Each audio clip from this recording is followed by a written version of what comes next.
Hello guys, कसे आहात तुम्ही सगळे? मजेत ना? मजेतच असायला हवं. तर आज लवकर सगळे कामं आवरून घेतले होते, कारण आज जायचे होते आम्हाला वाघेश्वर मंदिरात, जे की वाघोलीला आहे. किती पण लवकर आवरायचे म्हटले तरी घरातली कामे काही आवरत नाही, आणि भार्गवी आणि जीवा दोघांचेही सर्वच करावं लागतं, म्हणून उशिरा होतोच. मग त्या दोघांची छान झोप होऊ दिली, कारण झोप नसली झाली की दोघं पण खूप चिडचिड करतात.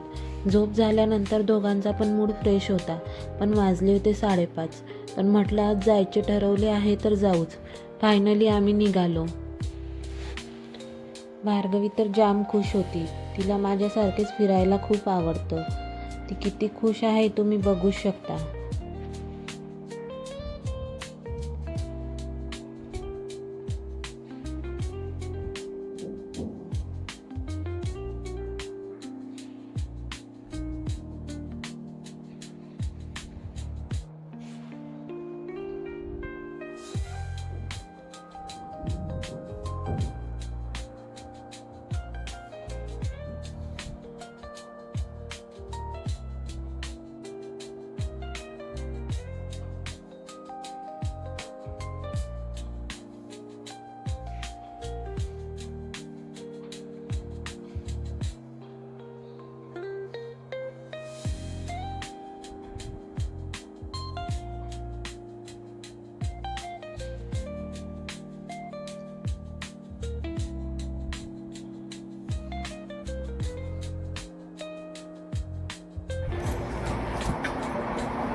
समोर बघ, समोर बघ, समोर बघ.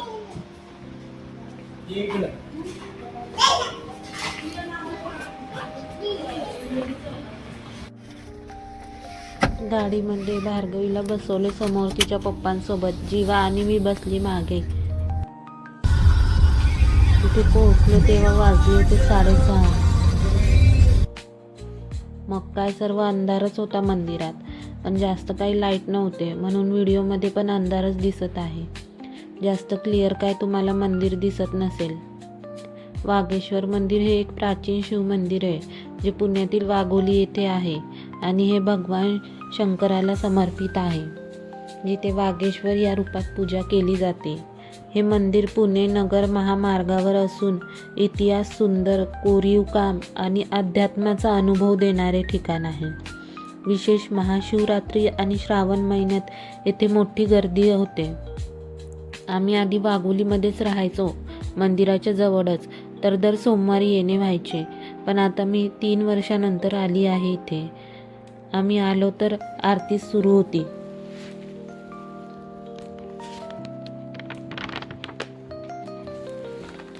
दर्शनासाठी थोडा वेट करावा लागला, आणि आज सोमवार असल्यामुळे गर्दी पण खूप होती. गर्दी बघून तर मला वाटलं लाईनमध्ये लागल्यानंतर जीवा राहील की नाही, पण तो राहिला. छान दर्शन झाले.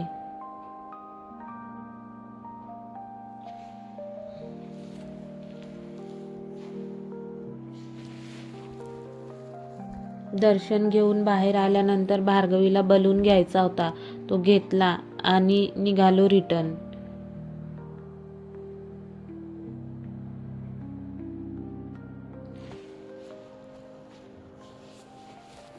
आणि आता जायचे होते डॉक्टरकडे, कारण जीवाला खोकला झाला आणि कफही आहे थोडा. तर आलो डॉक्टरकडे. तिथे पण खूप गर्दी होती. हाफ आवर लागला आम्हाला तिथे नंबर लागण्यासाठी. भार्गवीला लागली होती भूक.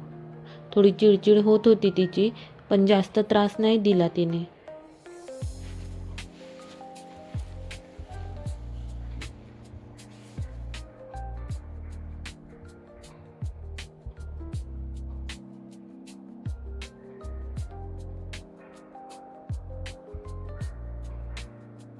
तिथे वॉटर फिल्टर होते, तर ते बघून तर तिला सारखी तहान लागत होती.